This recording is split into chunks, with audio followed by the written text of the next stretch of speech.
in there, okay? By the way, I'm not saying that that's what Jordan Neely was doing. I'm simply stating that there is like a very common trope online of people who are like, oh, it's just a little bit of crack. You know, let somebody do crack. So if the shooter put the CEOs in chokeholds, he would get away with it? No.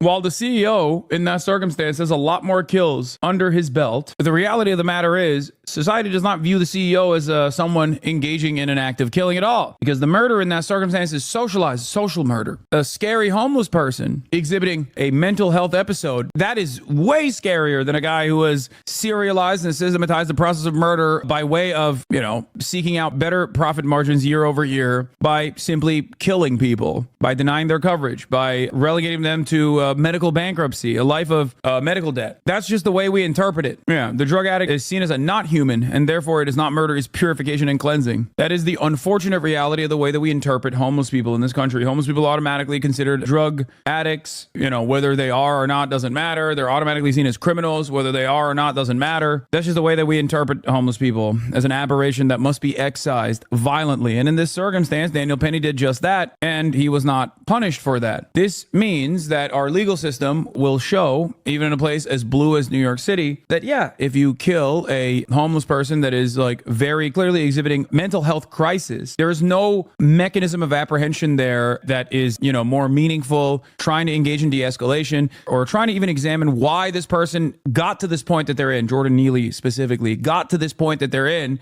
The attitude that we have is basically, no, you just gotta kill him. You gotta remove him. You gotta cleanse this area. I think it's ridiculous that this can be seen as like a reasonable level of force and a reasonable level of restraint that was demonstrated, and not just like Daniel Penny doesn't have to be this like white supremacist that was trying to get a confirmed kill, a legal kill by killing a black person. Okay. He could have still in that very moment thought, this guy is a threat to other people. I want to stop him from being a threat to other people. But what he did in that process led to the death of Jordan Neely. If society has laws and order and a criminal justice system, like you reward certain behavior, you consider certain behavior to be permissible, and you punish certain behavior.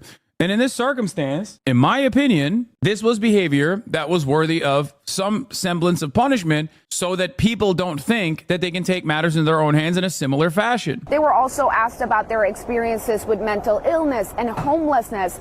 And what I think all of that encapsulates and really just paints a picture about the state of New York City and many of the... Before people yell at me, I need you to understand something. I have a consistent principle on this, as do I on the healthcare CEO shooting. I don't believe that the solution to societal problems is by just popping healthcare CEOs. Okay. I believe that that is an important anger and resentment that people feel that must be acknowledged in this circumstance. And the same goes for this execution as well. What Daniel Penny did was seen as appropriate by many people. That is terrifying. That is an important indicator. It is a terrifying indicator that people have given up on any semblance of structural solutions to this issue. At least with the health insurance CEO, we know that there is no legislative outlook that even resembles a path towards change. Like there is neither party that actually presents any sort of change whatsoever. With this circumstance, people's solutions are not to re-examine the very same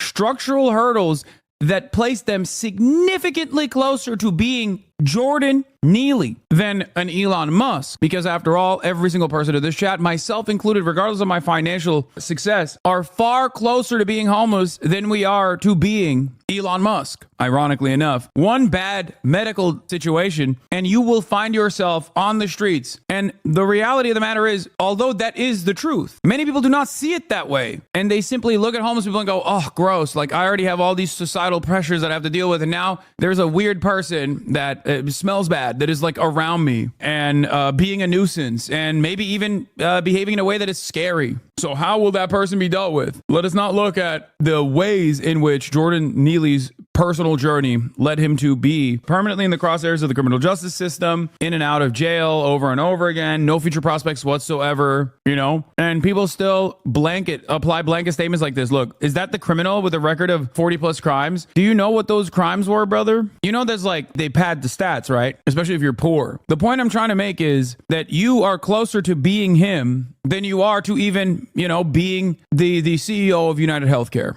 Okay. His crime primarily is being poor. His crime is primarily being homeless. His crime is primarily being a victim of circumstance. His crimes are sleeping where he's not supposed to, fare evasion, like that, loitering. That's what's so frustrating. And you go, oh, well, he was threatening women and children with death. He was a mentally ill homeless person, dude. He was very obviously exhibiting a mental health episode. I don't even know the full details of or the veracity of the statement. But even if that is the case, you have to understand that, like, you can try to apprehend a person like this. You can try to talk down a person like this. Obviously, it shouldn't even get to that point. That person should not be, running around at the subway station, like, obviously going through this mental health episode. The issue is there's two ways to fix this problem. You either randomly tasked with the goal of going out and just executing people like Jordan Neely in the crowded subway carts. You either do that and you basically democratize this process and everyone takes matters in their own hands, or you recognize that these people are victims of circumstance and try to solve it and try to also ensure that there aren't more new homeless people being created every single day because they get priced out of the housing market. If you live in a big city,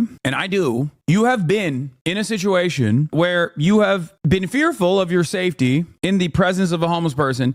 And no, that doesn't mean you saw a homeless guy and got scared. That means, like, a homeless person has threatened you, okay? It happens literally every day. It has happened to me on numerous occasions.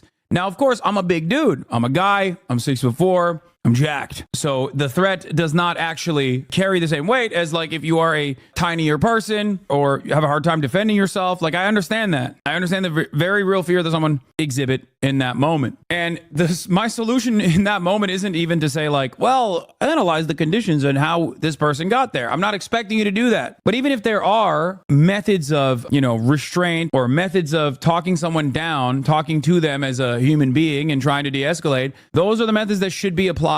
That's what I think. And not only do I expect that from police, I expect that from random people as well if push comes to shove. It is kind of funny that people come to me and they're like, well, he's threatening death. What should people do? I don't know, man. As someone who, I promise you, receives way more death threats, credible death threats, than you do on a daily basis, you do what I do, okay? You live your goddamn life. Shut the up. This doesn't mean it's appropriate, okay? And as a result of representing that immediate threat of death or serious physical injury, that restraining him in the way that he did was reasonable and appropriate.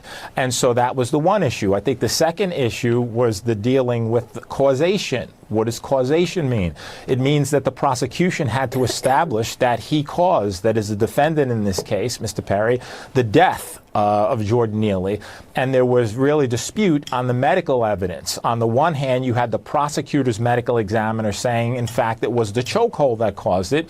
On the other hand, you had the defense saying a number of things. Number one, that there wasn't sufficient pressure applied such that it could be the chokehold. Number two, that schizophrenia diagnosis, that the issue with the synthetic marijuana, etc., caused it. So I think there were plenty of issues for the jury to conclude that just beyond a reasonable doubt, either A, it was self-defense, and B, that he wasn't the cause. So those were two good reasons as to why they could acquit, and that's exactly what they did. I don't understand, because, like, didn't he choke him for 5 minutes straight and he died? Like, how come every time a black person gets choked to death, the media's like, well, there was drugs in his system? Like, people do drugs all the time. What are we talking about? The point is, if this was a rich person, if this was a white person, if this was a white rich person who had smoked synthetic marijuana and maybe had unexamined or undiagnosed schizophrenia, would society's approach to the subject matter be different? If it was a white man who was wealthy, dressed nice, having a mental health episode on a crowded